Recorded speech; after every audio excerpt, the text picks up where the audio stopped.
10 भारतीय अरबपति जो अब कंगाल हो चुके हैं। Number 10, VG Siddhartha. इस लिस्ट की शुरुआत करते हैं एक ऐसे शख्स से जिसने पूरे भारत को क्लासी कॉफी के जायके से रूबरू करवाया। हम बात कर रहे हैं कैफे कॉफी डे के मालिक वीजी सिद्धार्थ की, जिनकी अर्श से फर्श पर गिरने की कहानी तब वायरल हुई जब साल 2019 में ब्रिज से कूदकर उन्होंने अपनी जान दे दी। मरने से पहले अपने सुसाइड नोट में वो साफ कर गए कि एक एंटरप्रेन्योर के रूप में फेल होने और प्रॉफिटेबल बिजनेस नहीं बना पाने के चलते उन पर प्रेशर रहा और इसी से तंग आकर उन्होंने मौत को गले लगा लिया। कभी a lot can happen over a coffee की टैग लाइन से cafe coffee day Indian market पर राज करता था, लेकिन इसकी बर्बादी का सफर तब शुरू हुआ जब वीजी सिद्धार्थ सीईओ के तौर पर कंपनी के लिए एक बेहतर बिजनेस मॉडल नहीं बना पाए। ऐसे में साल दर साल कंपनी कर्ज तले डूबती चली गई और इसी प्रेशर में उन्होंने अपनी जान दे दी। नंबर 9, प्रमोद मित्तल। इंस्पेट इंडस्ट्रीज के मालिक और एक बड़े बिलियनियर के रूप में प्रमोद मित्तल का नाम आपके लिए नया हो, लेकिन इस हस्ती की सक्सेस का अंदाजा इस बात से लगाया जा सकता है कि यूके ने कभी इन्हें सबसे रईस लोगों की लिस्ट में शामिल किया था। दुनिया के रिचेस्ट स्टील मैग्नेट के भाई होने के नाते इनका एक अलग रुतबा था, लेकिन ये शानो शौकत और इज्जत कुछ ही सालों में धुआं हो गई। आलम ये रहा कि लंदन की कोर्ट ने इन्हें खुद दुनिया का सबसे बड़ा बैंकरप्ट बिजनेसमैन घोषित कर दिया। दरअसल मल्टीपल फ्रॉड केसेस के चलते प्रमोद मित्तल के नाम कंट्रोवर्सीज हमेशा से रही, लेकिन ये मुसीबत में तब फंस गए जब साल 2020 में ये नूरगीट इंडस्ट्रीज यूके लिमिटेड कंपनी के 1348 करोड़ रुपए नहीं दे पाए। अपनी डूबती नैया बचाने के लिए इन्होंने हाथ पांव तो बहुत मारे, लेकिन फ्रॉड केस में इन्हें 2 महीने के लिए जेल की हवा भी खानी पड़ी। आज इनकी केवल इनकम ही जीरो नहीं है, बल्कि एक आम जिंदगी जीना इनके लिए मुश्किल हो गया है। नंबर 8, मेहुल चोकसी। आज एंटीगुआ और बरबुडा जैसे देशों में छुप कर रहने वाले मेहुल चोकसी की छवि एक भगोड़े बिजनेसमैन की जरूर है, लेकिन एक वक्त ऐसा भी था जब पैसा, रुतबा और शानो शौकत अपनी जेब में लेकर फिरता था ये बंदा। गीतांजलि ब्रांड के ऑनर के रूप में ये देश का रेप्यूटेड बिजनेसमैन था। देश में 4000 स्टोर्स के साथ इनकी नेटवर्थ करोड़ों में हुआ करती थी, लेकिन साल 2018 में पीएनबी स्कैम और मनी लॉन्ड्रिंग के केस में फंसते ही ये देश से फरार हो गए। इन पर पीएनबी के साथ कई 100 करोड़ का फ्रॉड करने का आरोप लगा, जिसके बाद पैसों की भरपाई के लिए ईडी ने उसकी करोड़ों की संपत्ति को जब्त कर लिया। लेकिन ये आज भी भारतीय एजेंसियों के रडार से बाहर है। कभी भारत के बिलियनियर कहे जाने वाले ये बिजनेसमैन आज एक क्रिमिनल से ज्यादा कुछ भी नहीं है। नंबर 7, रामालिंगा राजू।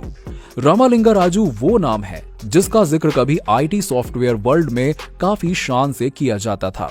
इन जनाब ने 1987 में अपनी सत्यम कंप्यूटर सर्विस कंपनी की शुरुआत की और फिर तरक्की की ऐसी राह पकड़ी कि 2008 तक इनकी कंपनी का टर्नओवर $2 बिलियन का हो गया।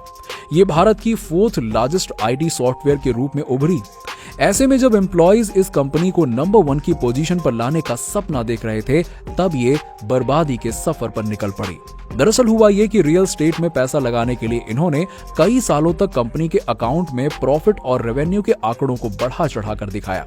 इन्होंने अपने इन्वेस्टर्स और शेयर होल्डर्स को काफी समय तक धोखे में रखा और हजारों करोड़ रियल एस्टेट में लगा दिए। लेकिन रिसेशन के चलते जब इनका सारा पैसा डूब गया तो ये फ्रॉड पूरी दुनिया के सामने आ गया। ऐसे में साल 2015 में रामालिंगा राजू को फ्रॉड और फंड्स मैनिपुलेशन के केस में जेल जाना पड़ा। नंबर 6, विजय माल्या। एक इंडियन बिजनेसमैन, राज्यसभा एमपी और सक्सेसफुल किंगफिशर एयरलाइंस के मालिक के रूप में विजय माल्या कभी किंग ऑफ गुड टाइम्स भी कहलाए जाते थे। भारत के टॉप बिजनेसमैन की लिस्ट में उनका नाम काफी शान से लिया जाता था। शराब बेचने से लेकर आईपीएल टीम खरीदने तक चारों ओर उनकी ही शोहरत छाई रहती थी। लेकिन ये सब कुछ छूमंतर हो गया जब विजय माल्या की पॉलिसीज खुद उन पर ही भारी पड़ने लगी। साल 2007 में डेक्कन एयर की डील उन्हें इतनी भारी पड़ गई कि लॉस से उभरने के लिए उन्हें हवाई यात्रा की कीमत बढ़ानी पड़ी और यहीं से किंगफिशर के बुरे दिन की शुरुआत हुई। आलम यह रहा कि विजय माल्या को अपनी डूबती नैया को बचाने के लिए बैंक से कर्ज लेना पड़ गया और घाटे के जाल में वो कुछ ऐसा फंसे कि बुरी तरह से बैंकरप्ट हो गए और आखिर में देश छोड़कर फरार हो गए। नंबर 5, नीरव मोदी। डायमंड के बादशाह कहे जाने वाले नीरव मोदी कुछ साल पहले तक फोर्ब्स बिलियनियर की लिस्ट में अपनी दावेदारी रखते थे। 1.8 बिलियन डॉलर्स के साथ अपने डायमंड के लिए दुनिया भर में मशहूर थे। तो फिर ऐसा क्या हुआ कि कुछ सालों में ही ये माला माल से कंगाल हो गए? दरअसल हुआ ये कि ये अपने बिजनेस इंपोर्ट के लिए इस डायमंड मर्चेंट ने फर्जी तरीके से पंजाब नेशनल बैंक से बैंक गारंटी यानी कि LOU हासिल किया। इसकी मदद से उन्हें कर्ज तो मिल गया, लेकिन इसे चुकाने में उनका बंटा धार हो गया। फिर 2018 में ये मामला तब खुलकर सामने आया जब इनके खिलाफ केस दर्ज किया गया और ऐसे में खुद की नैया बचाने के लिए ये देश से फरार हो गए। Number 4, Ranbaxy Singh brother. दिवालिया घोषित होने वाले बिलियनियर्स की लिस्ट में दो भाई मलविंदर सिंह और शिविंदर का नाम भी सामने आता है, जिन्हें लोग रैनबैक्सी सिंह ब्रदर्स के रूप में भी जानते हैं। ये दोनों ही अपने दादा से विरासत में मिली कंपनी रैनबैक्सी फार्मा में 33% की हिस्सेदारी रखते थे।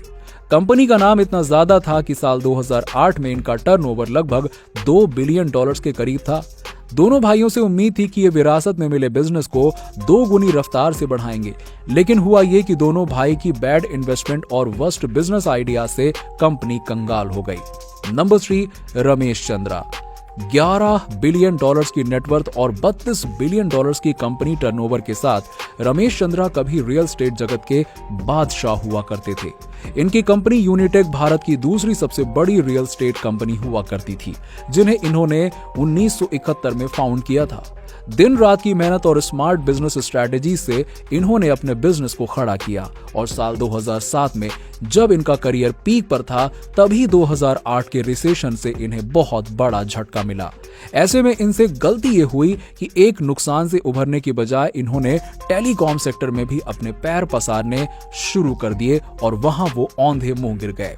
2G स्पेक्ट्रम के घोटाले में इनके 2 बेटों को भी गिरफ्तार कर लिया गया, जिसके चलते ना तो ये अपनी रियल स्टेट कंपनी को बचा पाए और ना ही टेलीकॉम सेक्टर में इन्हें सफलता हाथ लगी। नंबर 2, सुब्रतो रॉय।